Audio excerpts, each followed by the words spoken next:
Telangana working journalist federation TWJF రాష్ట్ర మహాసభలను వచ్చే సంవత్సరం జనవరి చివరి వారంలో నిర్వహించాలని ఆ సంఘం రాష్ట్ర విస్తృత స్థాయి కార్యవర్గ సమావేశం తీర్మానం చేసింది. మహాసభల నిర్వహణ కోసం సీనియర్ జర్నలిస్ట్ సంఘం సీనియర్ ఉపాధ్యక్షులు పి రామచంద్రను కన్వీనర్గా నియమించింది.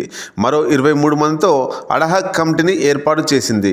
ఈ సమావేశం గురువారం హైదరాబాద్లోని సుందరయ్య విజ్ఞాన కేంద్రంలో సీనియర్ జర్నలిస్టు పిల్లి రామచంద్ర అధ్యక్షతన జరిగింది.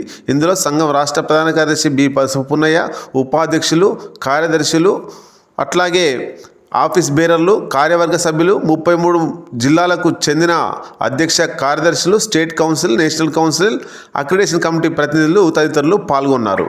జర్నలిస్టులకు సంబంధించి అక్రిడేషన్లు, ఇండ్ల స్థలాలు, హెల్త్ కార్డుల విషయంలో త్వరలో రాష్ట్ర ప్రభుత్వానికి వినతి పత్రాలు ఇవ్వాలని నిర్ణయించింది.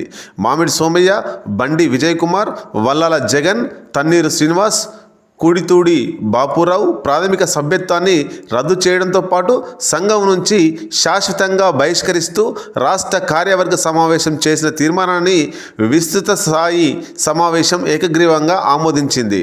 బహిష్కరణకు గురైన వారికి ఇక నుంచి TWJFకు ఎలాంటి సంబంధం లేదని స్పష్టం చేసింది. ఫెడరేషన్ పేరుతో ఎలాంటి కార్యకలాపాలను నిర్వహించరాదని సమావేశం తీర్మానించింది. ఈ విషయాన్ని జర్నలిస్టులు, ఫెడరేషన్ శ్రేయోభిలాషులు గ్రహించాలని విజ్ఞప్తి చేసింది.